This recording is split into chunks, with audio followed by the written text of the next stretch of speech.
Good evening, everybody. I say evening because it's in Perth in Western Australia. It's 7 p.m. my time. We've scheduled this DBA office hours 1 hour earlier than normal. So hopefully people are aware of that. We did it because we had some requests from people both in Europe and in Asia that the time slot was perhaps a little bit awkward for them. So I've moved it forward an hour and hopefully that suits people more. Let me just find my slideshow and we'll share it for everybody.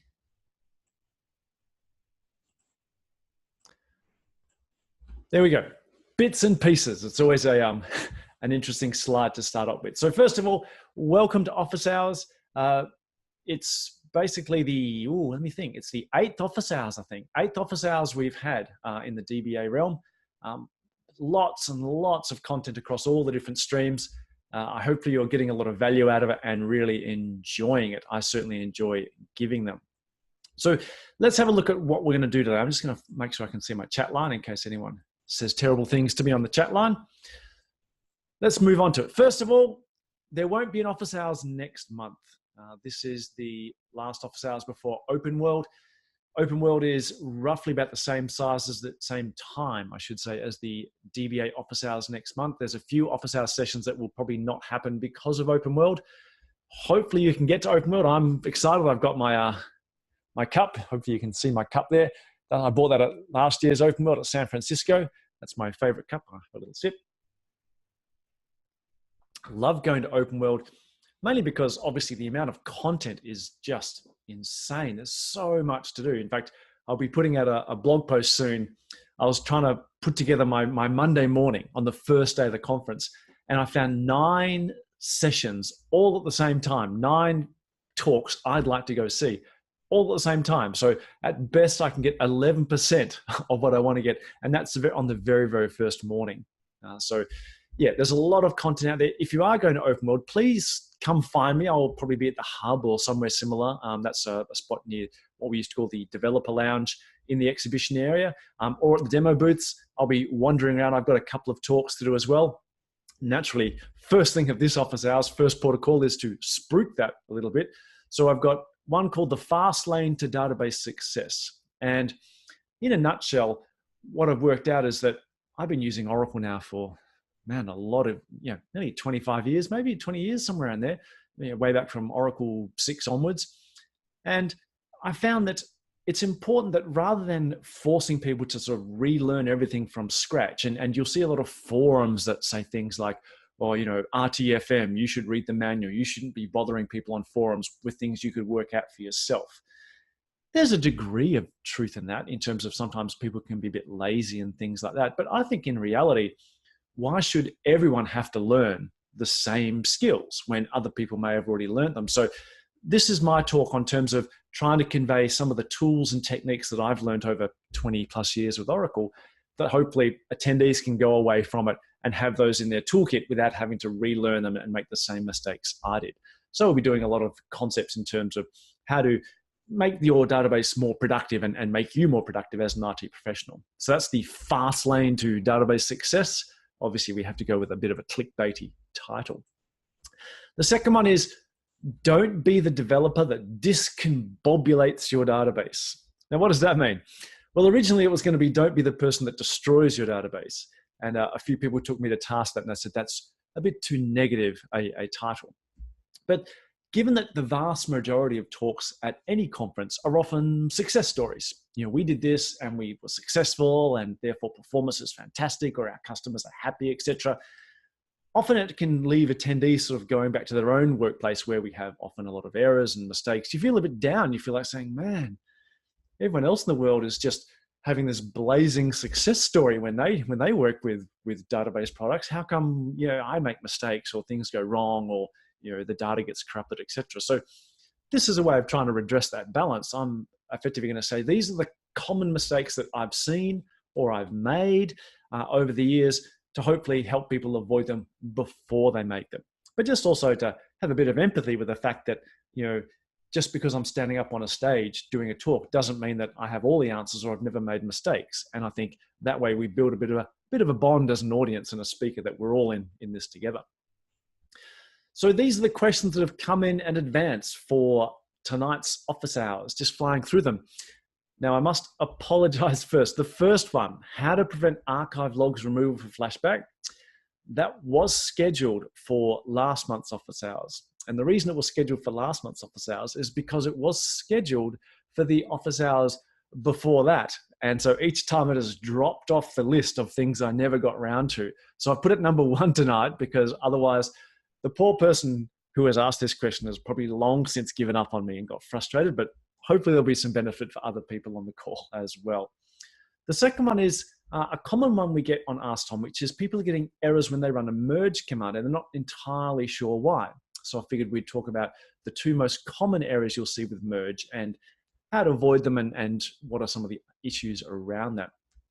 The third one was an interesting one that came in actually both via an Ask Tom question and office hours, which is someone claiming that I'm getting some locking problems on a table, but I'm not trying to lock the same rows. And you can probably imagine that I was perhaps a little bit cynical here. I thought, well, maybe you are, just aren't aware of it. But in reality, they proved to me that they were actually locking different sets of rows on a table and still having locking problems. We'd look at how that was caused and how we resolve it. Number 4 is someone claimed to me there was a bug in explain plan. I'll no pun intended. I'll explain more how that when we actually get to that question. And I've got 2 more there. One is how to interpret P start and P stop. And for those that aren't sort of leaping to the topic that I'm about to talk about, P start and P stop are 2 columns on an execution plan output. And it pertains to when you're using partition tables as to which partitions you'll be scanning. And someone asked me that they've seen some information in those columns they didn't really understand and would like me to go through it. So I'll do that tonight as well.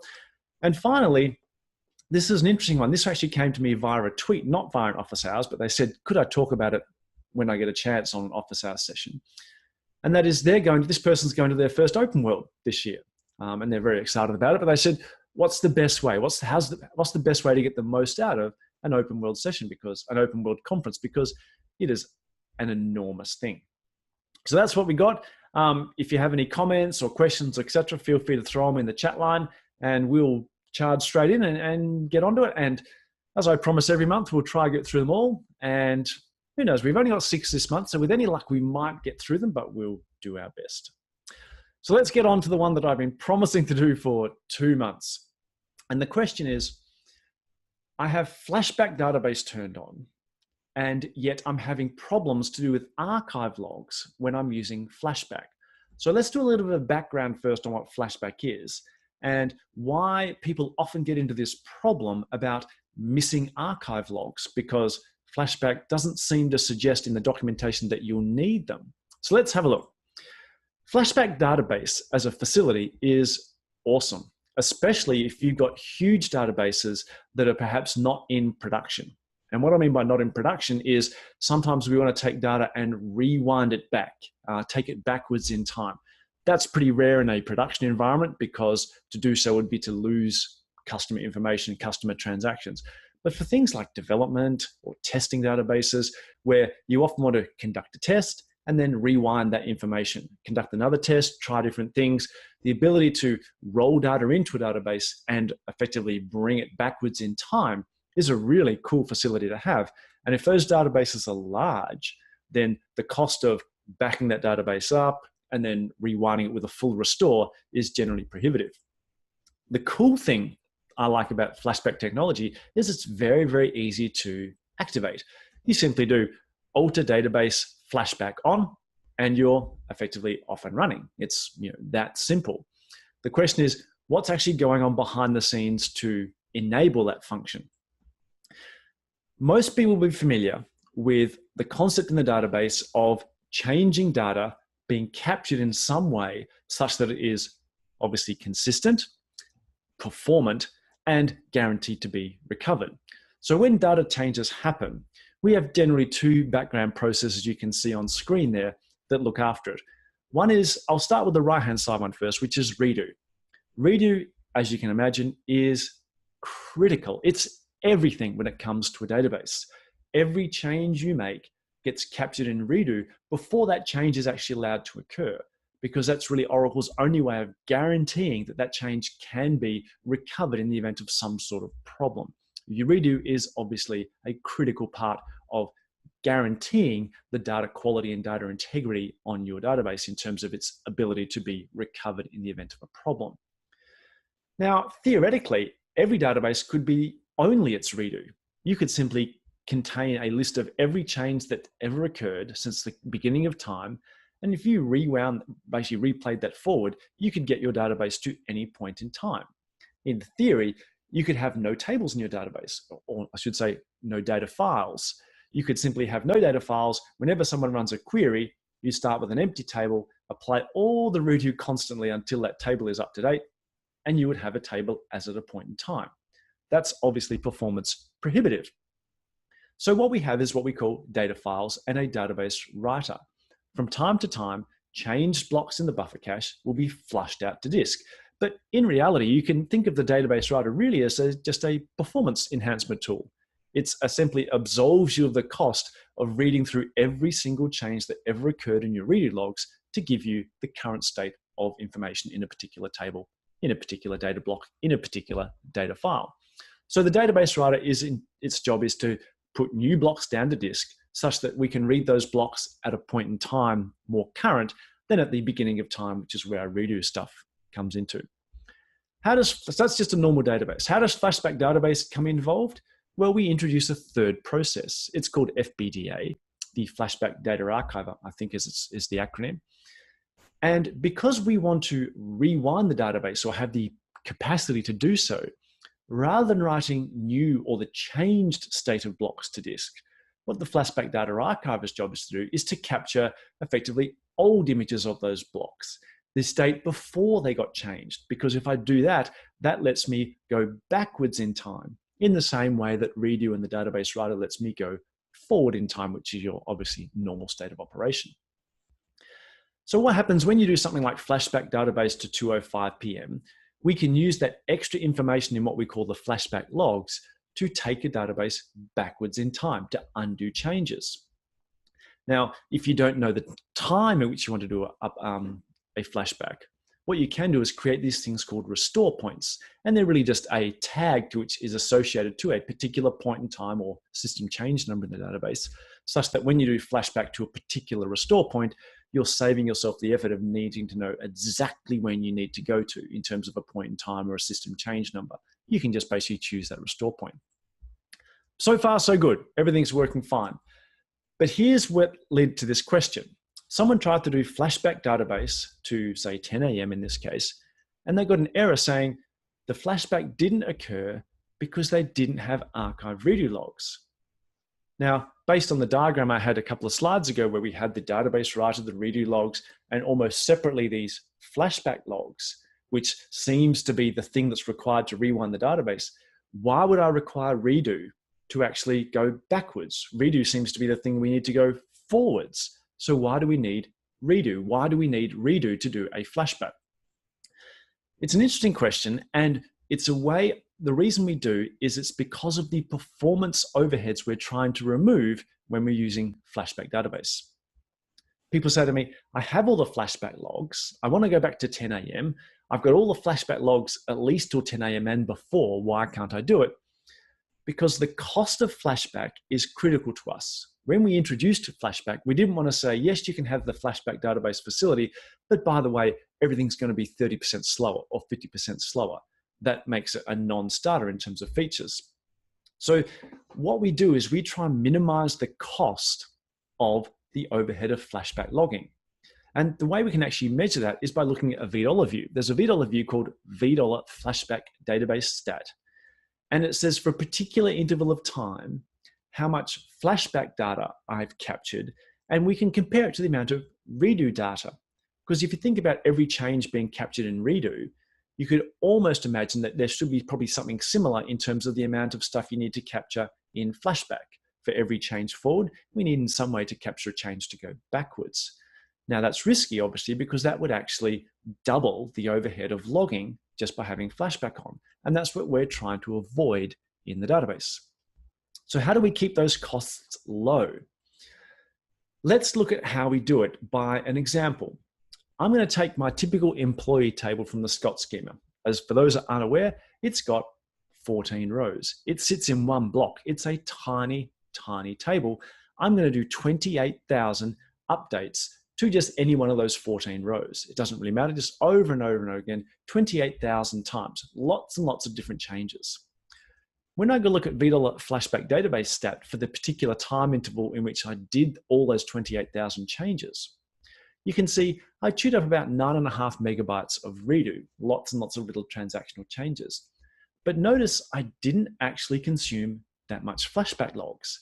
I actually only consumed 1/3 of that. Now, the reason for that is it's all about how the changes are done to how many blocks. Now, before I talk more about that, let's now do a different example where I have a table called BigAmp. Now, BigAmp has millions and millions of rows, but I'm doing the exact same amount of work. I'm doing 28,000 updates randomly scattered across these millions of rows, but they're primary key updates. So the actual amount of work being done is identical to the amount of work that I was doing in the previous one on my very small employee table, 28,000 primary key updates. As a result, you can see the redo data is ever so slightly more, probably because the index might be a little bit larger for that table. But notice the flashback data is now large as well. It's about equivalent to the redo data. And the reason we have this discrepancy is what flashback does is all about tracking changes to blocks, not changes to rows. Because I did 28,000 changes to a single block when I was using the employee table, I only really changed one block. Now, I've got 28,000 individual changes there, all of which have to be captured in redo so I can recover the database to any point in time. But with flashback, we're trying to avoid large overheads. So what we do is we say, well, it's only one block. From time to time, I'll capture the state of that block into my flashback logs. Now, if I choose to flashback that database to a particular point in time that's not at the moment I captured that block in the flashback logs, how could I do it? Well, I've got redo stream for that. That's the same reason why my big employee table with its millions and millions of rows and hence lots and lots of blocks, when I updated lots and lots of different blocks, I had to capture the state of at least that block at least once in order to capture it in flashback logs. And that's why the redo size and the flashback log size was somewhat equivalent. It's obviously not bound exact one for one, but we can see that the more blocks you change is what impact what goes in your flashback logs, not the amount of rows you change or the amount of changes you make. It's about blocks. So looking at a timeline, let's see how a flashback operation would then work now that we know that blocks are only captured in the flashback logs from time to time, not every single time we make a change.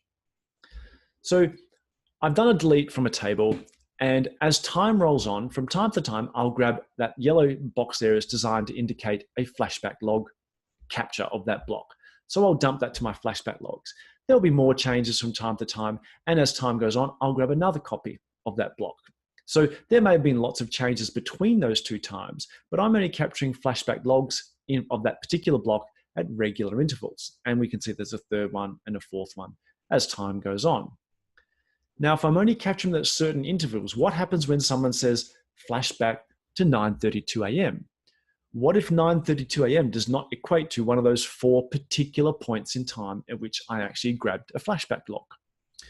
There's 9:32 on the chart. You can see it sits sort of snugly between two of those moments of capture. How would I get flashback information to that particular point in time? Well, what I do is I will flashback to the last flashback log block that I actually have before 9:32. So we can assume that one there on the screen is say 9:30 a.m., could be 9:25 a.m., etc. That gets me past where I need to flashback to. So what I really need to now is come sort of nudge forward a little bit. I need to put some changes back into that block to bring it up to 9:32. But of course, how do I move data forward in a database? I use redo logs. That's just like a database recovery. To shuffle it forward from that last flashback log block forward to 9:32, I apply redo. And that is why to do a flashback operation, to go backwards in time, you need to be able to move forward as well. It sounds counterintuitive, but hopefully that diagram explains. What we do is we sort of it's like we take a flying leap to a point somewhere in the past, knowing that we can get close to where we need to be and then sort of shuffle forward. It's like taking a big jump and then shuffling forward until we hit the point we need to get to. So for any given point in time, to do that, you need your redo. Now, if you want to have the capacity to flashback to any point in time, from the moment you started flashback logging, any point in time from way back there up until now, obviously you would actually need all of your redo up to the way back to that point. Because if you go back to any nominated point in time, you might need to shuffle forward just a little bit. And because you can nominate any point in time, you have to shuffle forward from any point in time. You need every single piece of redo. Now that is your responsibility. We don't manage that for you, because otherwise we would keep the moment you turned on flashback logging, we would keep the archived redo forever. And that's not something obviously we really is practical. Most of us already have backup regimes where we back up archive logs, delete them from time to time to keep space under control, etc. As a rough guide, if you want to flashback to a particular point in time, if you can make the redo available 30 minutes either side, there's a very good chance that you're going to be able to flashback successfully. It's a guide, it's not a guarantee, but generally, because of the frequency at which we capture flashback logs and of particular blocks, 30 minutes either side is going to be a pretty good go. So if you need to flashback database to, say, last Monday, you can go to your RMAN backups of your archives, restore the archives from either side of, say, Monday at 6 p.m., say 6:30 to 5:30 p.m., and there's a very good chance your flashback is going to work. If it doesn't, you'll need to get a few more archives. Now, there is an alternative. You can actually have this managed entirely. There's a thing called a guaranteed restore point. And what a guaranteed restore point is slightly different, because what you're telling the database is, I'm not saying I'm going to be able to flashback to any point in time. I'm simply saying this is a list of particular points in time to which I'll be able to flashback. Anything else is generally off the table. It might be possible, but these are the only ones you're going to be able to guarantee.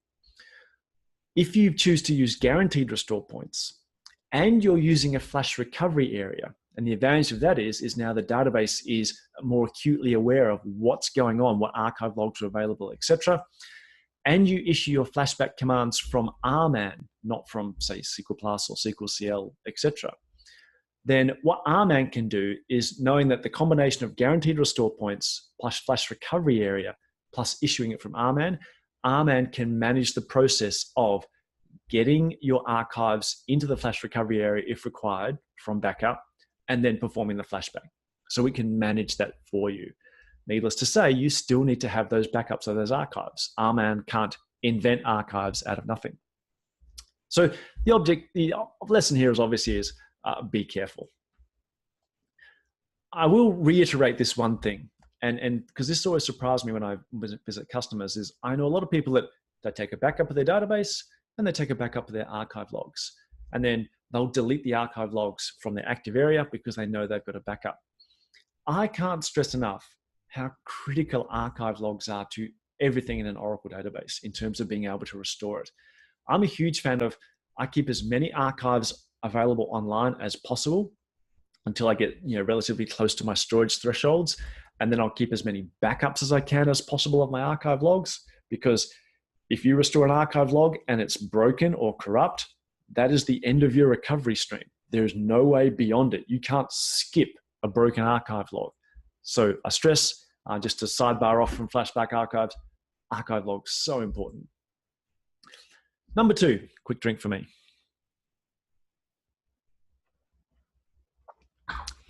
When merge gets munted.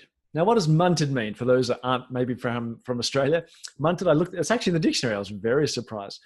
Munted means in a state of disastrous disintegration, broken or ruined. So what happens when merge goes wrong? And these are the errors that I'm going to talk about tonight. This is probably the first one that people see is ORA 30926, unable to get a stable set of rows in the source tables.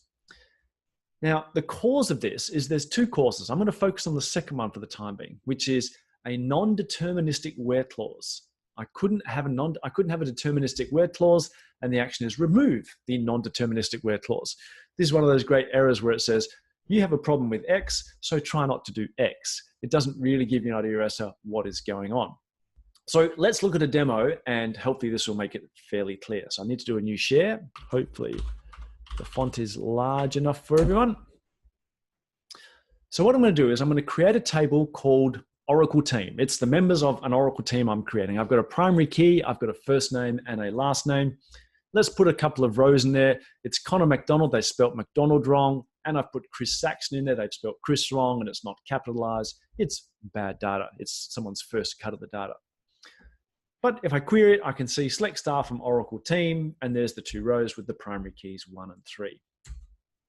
So I'm going to build an application that allows people to apply fixes to this data. Now, rather than doing it directly, because I maybe want to audit it or capture some security information, I create a table called fixes to which people can put in requests to actually fix the data. So I put in a request to fixes. I want to fix primary key number 1, which is Connor, make it Connor McDonald. And I want to fix primary key number 3. I want to make it Chris Saxon. So you can see the data there in my fixes table.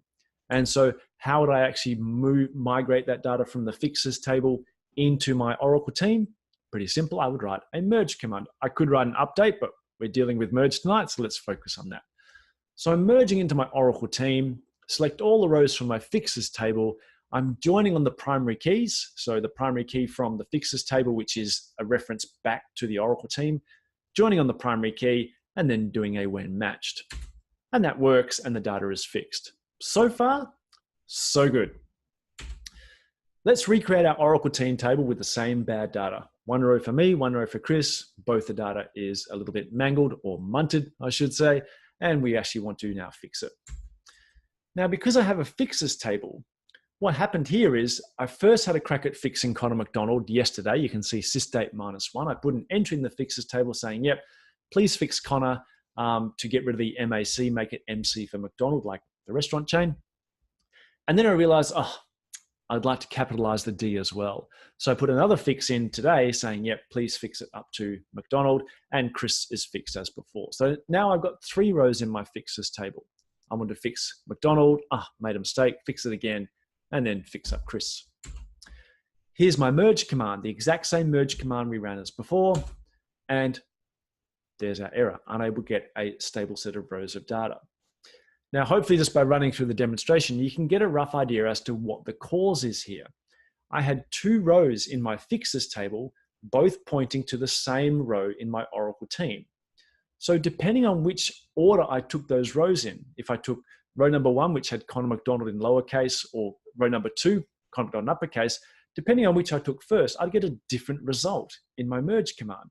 That's a non-deterministic set of rows to apply to that table. We don't want to do that because obviously, depending on where those rows sit on disk or where they're encountered in the buffer cache, etc., I would get non-deterministic results. We don't really want to allow that. So that's fairly straightforward. ORINT 30926 means you've got perhaps some sort of duplication or some sort of incorrectness in the data coming in that you're trying to probe into your target table to be merged against. So how do I fix it? Well, in this case, we saw that we have a date stamp in which I was actually applying those fixes. So what I might choose to do is actually just pick the last particular date of a fix, the last final fix for each particular team member. So I'm using an analytic key. You can see I'm using row number partitioned by team primary key, 1 row for each primary key, order by applied descending. So pick out the very last applied row for each primary key in my fixes table. That then gives me effectively a distinct set of rows for each primary key, but I'm also picking up the most recent one, which is probably the last applying of a fix I want to apply. I run my merge, and this time you can see it works. So generally, it's looking at getting a distinct set of primary keys in your source table that's going to solve this particular problem. So hopefully that explains effectively what we mean by a non-deterministic where clause. What we're effectively saying is, because of the input rows, we can't guarantee the output from the merge command would be the same depending on how we process those input rows. That's obviously non-deterministic. Let's look at another example now. And this is another error message, which is ORA 8006, specified row no longer exists. And once again, that's a bit of an odd sort of error to get, especially when it comes to a merge. Like, how can a row no longer exist? And it says the row has been deleted by another user since the operation began. Now, that would make sense if it was some sort of system like a Application Express or Oracle Forms, some sort of client-server system where you have a view of the data on screen and then someone goes and deletes a row behind you. But what if I'm the only person using this operation? What if, surely as I'm doing the merge, I'm locking the rows in question. So how could this actually occur with a single command? And once again, our action is a little bit sort of unhelpful in the sense that it says, yeah, just retry it and see what happens. So let's look at that example as well and what could be the cause. So merge number 2. So I'm going to create a table called employees, and my table is partitioned, and I'm going to partition my employees by department number. So all the employees in department 10 go into one partition, department 20 into another partition, and department 30. And we'll simply put a single employee. Very small company, this one. I'm the only employee. I'm in department number 10, and we can see the select statement there. It simply says, yep, employee number 1, his name's Connor. He's in department number 10. I've got the same metaphor now here of fixes. So I've created the fixes table. It's once again got a date column so we can put multiple fixes in. And what I've got is 10 days ago, I got moved from department 10 to department 20. Woohoo, that might mean a promotion. Who knows? And then 5 days after that, I got demoted from department 20 to department 30, whatever these departments may be. So there's my 2 fixes, and you can see the 2 rows there that I want to apply to my employee table. There's my merge command, and you can see it's a similar kind of scenario here in the sense that I've got 2 primary keys that I'm going to actually do a merge to. There's sort of immediately alarm bells might be going off here thinking, yep, this might cause some dramas. Will I get 30926? I actually won't. When I run it, I get specified row no longer exists. And the key thing here was way back at the start, my partition table is defined as enable row movement. And what does that mean? What that means is I'm allowing rows to migrate between partitions. I could have a row in partition 10, but if I update the department number, I need to move that employee to department 20. In the merge example we had here, I wanted to move from 10 to 20 and then 20 to 30. But that was all in the construct of a single merge command. So what happened was when I first started the merge, I saw the row in the target table as being Connor in department 10. I encountered my first row on my fixes table and I moved him to department 20. When I then moved on to the next row on the fixes table, I'm expecting to match him, that target row, match that incoming row with the row as it was when the merge commenced, which was Connor in department 10. So I go look up Connor in department 10, he's gone because that row has been deleted out of that partition and migrated into partition for department 20. So it's a subtle difference to the 30926 error. In this case, I actually went hunting for a row as it was at the start of the merge operation, and that row has vanished because the database has migrated it to a brand new partition. It's in a physically different spot, and therefore I get row no longer exists. So that's another cause of that kind of problem.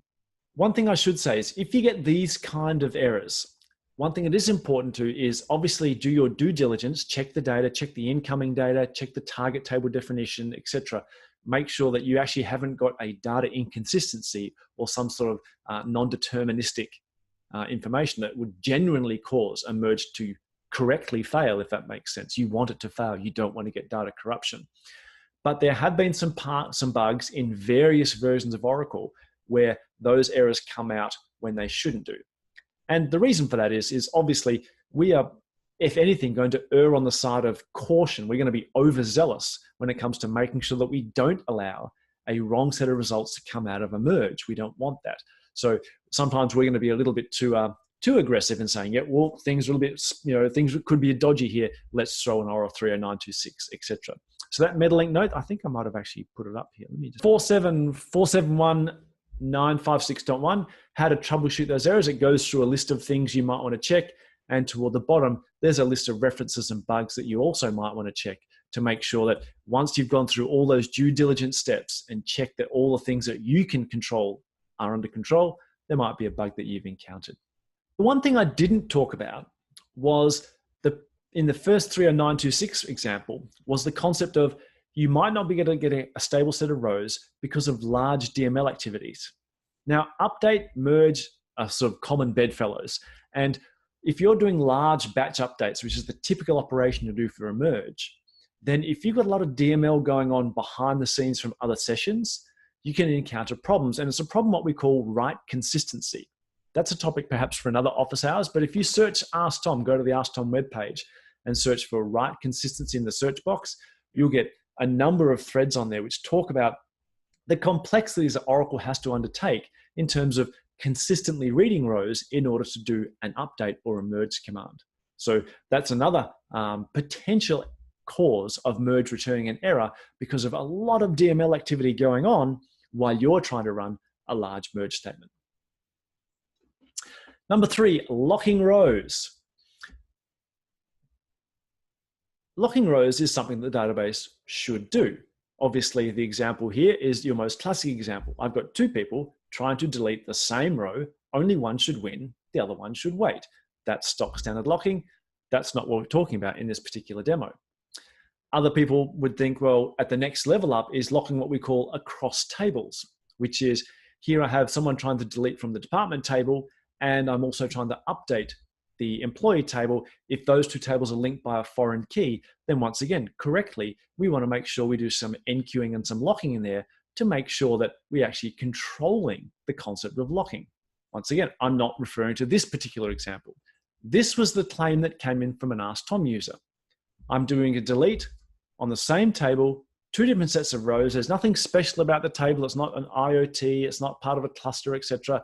Trying to do a delete, 2 different sets of rows, and it's blocked. And the question is, how could this possibly happen? We dug around a bit and we actually came to the resolution, and it actually wasn't too hard, but I thought I'd explain it in this office hours session. They said to us, the really strange thing is it's not happening all the time. That was the strange thing. Now, to do this, I'm going to have to get a few sessions going. I'm going to create a table called T, and I'm going to insert 1,000 rows into this table called T and commit. And I'm going to update a row where the primary key equals 10. And now I've got some prompts in here to tell me to go to session number 2. So session none has updated primary key number 10. This is session 2. He's updating primary key number 11. And as you'd expect, that works just fine. And then we go over to session number 3. This is session number 3. He's updating the primary key for number 12, and it works fine as well. So as you can see, session 1, primary key 10, session 2, primary key 11, session 3, primary key 12, and it all works fine. So that's normal operation, nothing wrong there. So I'm going to roll back that one and go back to session 2, roll back him and go back to session 1, and roll back him, and we're back to a starting state. Let's repeat the demo now, but let's make it a tad more realistic. I create my table called T. I insert some data, and then stuff happens. I'm doing some updates. In fact, I've actually updated some rows here between primary key 1 and 17. I've done some operations. This table is now fluid and having stuff happening to it. So I update T. Oh, that's only just fitting on the screen there. Let me see if I can stretch this share out a bit. I update for primary key 10, and it says go to session 2. Update primary key 11, that works. And then it says go to session 3. I go to session 3. I try update primary key number 12, and I didn't get my 1 row updated sign. That's not so good, is it? It's busted in some way. Now, those rows, there's no triggers on this table. There's no magic here. Effectively, I've got a blocking lock here, but I'm not trying to tack the same rows in any way, shape, or form. So what's going on? So as we said, the first time we ran that through, we didn't have any problems. The second time we ran it through, we did have some locking problems. It wasn't happening all the time. It's actually relatively easy to explain, and hopefully we'll see this very shortly. So here's my picture of a database block as many people think about it. And that is an empty block, and as I put rows into it, they slowly fill up the block. And as most people are aware, we stop. we don't actually come to a point where we simply say, yep, let's just fill the thing right up. We stop at a point, and what's that point is defined by percent free. And the reason we have percent free is because if someone comes along later and updates blocks, updates rows, and those rows no longer fit back in where they were, they've made a row larger, they've increased the size of one of the columns, we have some space into which we can grow that particular row without having to move it to another block. So most people are very familiar with the percent free concept and how it works. It's a bad diagram though, even though I drew it in PowerPoint, because this is not all that happens in terms of what's actually on a block. Inside a block as well is a thing called the block header. And inside the block header is these things called transaction slots. And they comprise, in total, a thing called the interested transaction list. We need to track what is happening on these blocks. So when we grow a row for an update and it fills up the rest of the space in these blocks, then I've still got these transaction slots there, but I no longer have space for more than 2 of them, as in this case, in the diagram shows here. So the first delete comes along, or an update, anything which requires to do a transaction, and says, yep, I want to start a transaction. We grab one of those transaction slots in the interested transaction list and says, yes, you are now allowed to conduct a transaction on me, my block. A second session comes along, he gets given a transaction slot as well. Now, normally, if a third session comes along, he would be given a third transaction slot. Now, if that didn't exist, we would simply claim some of the free space in the block to actually have a third slot. But as you can see here, because a row has grown, or several rows have grown to fill up all that free space, I can't actually allocate a third slot. There isn't simply enough space in the block. So what happens is I don't get that third slot. And what happens, our third transaction, as we saw in our demo, it's forced to wait. He simply can't get access to a transaction slot, which means he isn't allowed to commence his transaction on this particular block.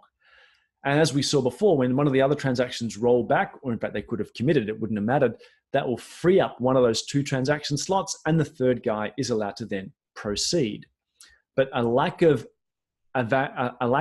capacity to allocate a transaction in a block can also be a blocking lock. So what that does mean is, I use a bit of an artificial example here. I sort of glossed over it in the demo, but we actually took a lot of the columns and made them a lot larger in the second time through to consume all of our space. The most common time you see this, I find, is when people, and don't get me wrong, are correctly using percent free lower than the default of 10. And when I say correctly, is the vast majority of databases I ever see in the world have percent free 10 on every single table. And yet you ask these people, how often do you update the rows? They go, never. How often do you delete? Oh, occasionally. How often do you insert? All the time. Percent free 10 is generally a bad idea for the vast majority of tables. But for those tables where you are going to grow into that free space, then you might want to choose your percent free judiciously such that you don't run out of RTLs. Or when you build those tables, if you are expecting a lot of concurrency on them, you can actually nominate your init trans parameter because it defaults to 2 by default. Number 4, I'm looking at the time, a bug and explain, but we're not going to get through it again today. Not to worry. Try not to get grumpy and frustrated. Someone came to me and said, there's a bug in explain plan. And I said, what's the bug? And they said, when I do an explain plan of a join between 2 tables, I'm not seeing all the tables in the explain plan. So something's missing. And the funny thing is, I actually said, you're actually not stumbled upon a bug. You've actually stumbled upon a very, very cool feature in the Oracle database. And let's have a look at that. Let's grab a new share. Here's my table called emp. It's a copy of the scott.emp table. Here's my table called department. It's a copy of the scott.department table. So just the very simple 2 tables. I've got a primary key on each one, employee number on employee, department number on department table. Let's do a very simple join query. So select job, count of the department names from department and emp, join them on department number in the conventional way, group by job, and there's the execution plan. And this is what our poster was originally planning on seeing or expected to see. He said, I've got 2 tables in my query, there's the join, and I get an execution plan that the specifics of which doesn't really matter, but what was important to him was I can see the department table. I can see the employee table. That's what an execution plan looks like. Let's do a couple of changes now. I'm going to modify the department name to be not null because every department has a department name. That would make sense. I should prohibit null data going into that column in the database. And one thing I forgot to do is obviously add a foreign key between department and employee because every employee's department must belong to a row in the department table. What happens now when I run the exact same query? Well, you get this what looks confusing as where'd the department table go? In fact, I'm just doing a table access full on the employee table. But how is this possible? Because I've got a department name in there, I've got a join, I've got all this stuff going on. And this is what confused the person that asked this question. They said, is explain plan having a problem? It's not. It's actually doing something really, really super cool. Let me go back to my slideshow. To dig down into the bowels of this, we can do what's called a 10053 trace, which shows what the optimizer is doing. And then we simply run an explain plan on that query. If we dig down to the trace, we start seeing some of the things the optimizer is doing to try run this query more efficiently. The first thing it says, yep, this is the SQL statement I've been given to optimize. And that's, you'll see this near the top, says this is the current SQL statement. There's our original SQL. Then later on, it simply says, okay, what are some of the things I can do? Well, because we made department name not null, we know that account of department name is the same as account star because every single row must have a not null department name. So counting department name is the same as counting every single row, depending on our predicates, but it's the same. So we replace that. And it actually says, now our query looks like this. You can see it's select job count star from department emp and the join condition. Then we start seeing more information in the 10053 trace. This actually says, I'm trying to eliminate D. Because we have a foreign key between department number on department and department number on employee, by definition, every department number in the department must be the employee table. So we can actually eliminate the department D. And now it says, this is the query that's remaining. I've actually managed to take out D and prove that this is actually an equivalent query. And guess what? Department's gone. At that point in the 10053 trace, you'll start seeing it now trying to do other eliminations, other optimizations, and finally it then starts to cost it to actually see what's the best way of running this final resulting query I've got. So if you're using 10053 trace, a really good idea is you search for the word final, and that'll show you what the final query is that before it embarks upon looking at all the stats and stuff like that. But as you can see, it's a really cool little feature that the optimizer does. It's trying to do less work. And there we go, final query after transformations. And that's what it's actually trying to optimize. So it's not a bug, it's actually something really, really awesome. If I'd made department number not null on that table, on my employee table, even that where clause would have disappeared. So we actually end up with an even more simpler query, but I didn't actually add that extra constraint in this particular demo. You can do some amazingly significant things, or the optimizer can do some amazing significant things when you start considering really good declarative integrity constraints. Let's look at this example. Let's say I've got a list of stores, and into those stores come customers. So customers is a child of the stores table. And then I've got the sales table, which is a child of customers. So customers come into stores and then they buy stuff, they conduct sales. So let's do a little bit of demonstration using that particular data model. Here's my stores table. It's got store ID and name, address, and country. I've got a customers table and I've got a sales table. 3 simple tables. Let's put some seed data in there. So I'll put in 50 stores. You can see connect by level 50. I'll put in 5,000 customers and I'll put in 1 million sales. So non-trivial amounts of data. I'll do the normal stuff. I'll put an index on the various ID columns. I'll put some indexes for other queries to run more efficiently. And then I'll do this particular kind of query. It might be some sort of analytic query I need to run every day. Show me by product the highest amount someone spent on a sale where the amounts were greater than $10. And I've got an outer join in there, and it's a 3-way join. It's a fairly complicated query. And there's my execution plan. And you can see the database has done some good work here. It managed to eliminate the stores table. We're just looking at customers. We're looking at sales. but we're just looking at a store index. So we've already had some benefit here. But I really just put this demo together to prove to you how important it is to actually tell the database more stuff about the integrity definitions. So let's add some primary keys. We had unique indexes before. Now we've got some primary keys. Let's tell the database which columns are going to be not null. They're always going to be present.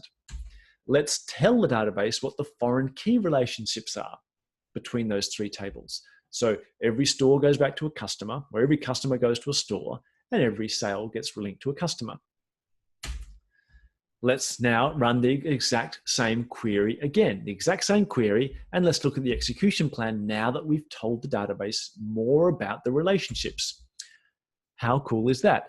We didn't just eliminate the stores table, we eliminated all the tables. We're not querying a single table, we're only querying an index. Now, obviously I've crafted this example to make it look most impressive, but you get an idea for how intelligent the optimizer can be when you share the information you know about the data relationships with the optimizer. It's very, very cool. The question came in is, I'm going to my first OpenWorld. What's the best way to make it a success? And my first OpenWorld, I think, wasn't in San Francisco. It was back in when they used to have in Melbourne and around the world, but it was basically in the mid-90s, maybe early 90s, somewhere around there. So I've been to my fair share of OpenWorlds.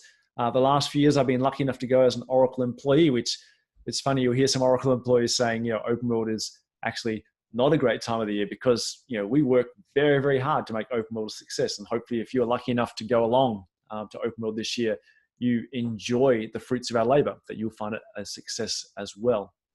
So here's my hints and tips for anyone going to OpenWorld, how to have a really cracking conference. The first thing I do is when you get to OpenWorld, register as early as you can. What I mean by register is obviously you've registered in advance by paying for the conference and going there. But when you arrive, you need to pick up your badge and your various details.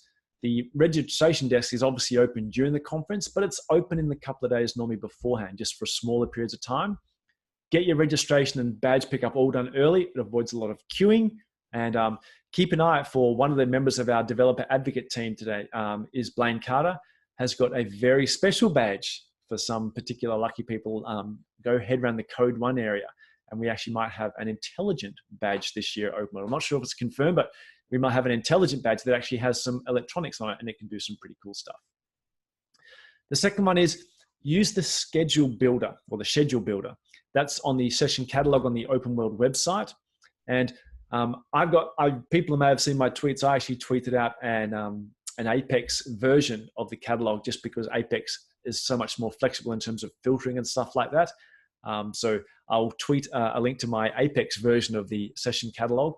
But in terms of using the schedule builder, the way it works is you effectively get to book spots. It's not like most conferences where you just get to roll up to the room and see if you can get in. You get to book your spot. So what happens is you can go in particular find sessions that you're interested in. Hopefully, two of them will be mine. Click on the schedule builder and we'll say, yes, I'm interested. And effectively that reserves your spot in that session. What that means is on the day, you can roll up anytime between 15 minutes before the session starts. They'll scan your badge and they'll let you in. Then I think it's about 3 or 4 minutes before the session starts. Only then will they let people who have not booked that particular session in to fill up the remaining spots. So if a room is full and you haven't booked your slot, you'll miss out. As I said, please come see my sessions. If you look at the session catalog, just search for Connor. I'm the only 2 sessions there. One on Wednesday, one on Thursday. Hope to see you there. If you do get to come along to my sessions, please come up and say hi afterwards. It's good to have a chat. Having said that, it's very easy to sit there and say, okay, I'm going to go see a session at 9 a.m. Monday, one at 10 a.m., one at 11, one at midday, to pack your entire day with session content because you think this is my one chance. What I find there is you tend to burn out. By Tuesday afternoon, you're pretty much sick and tired of technology, period.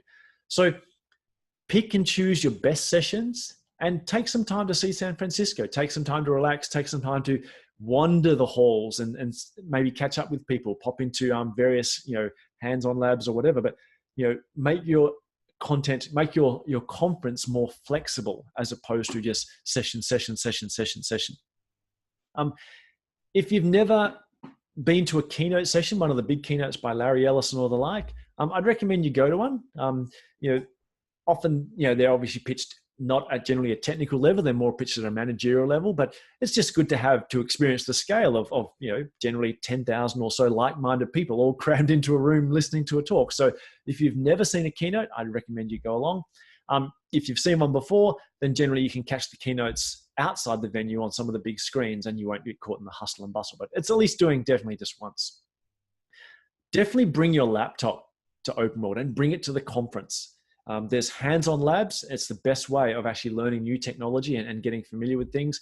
And also, it's just a good way, you don't have to sort of be stuck in not doing tech work. You'll be amazed how many times you'll bump into someone or you might meet someone and you go, oh, well, this is how I do something in Apex. This is how I do something in SQL Developer. So having your laptop is a really good idea, especially if you're planning on doing hands-on labs.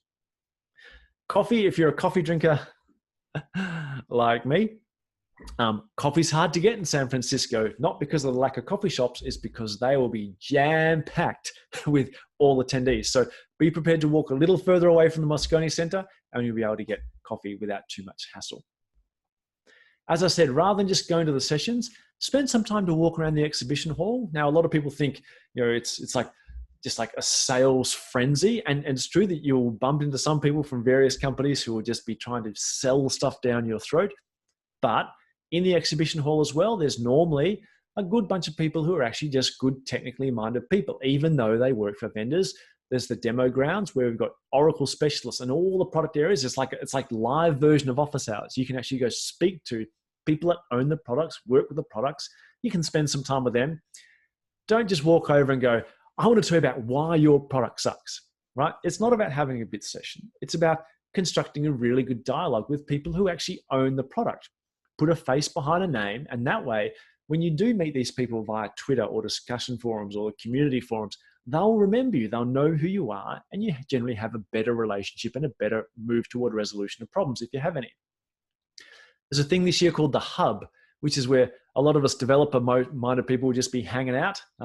Once again, come up, say hello. It's all about networking. You don't have to talk tech. You can talk about the weather in San Francisco, and you can talk tech as you want as well.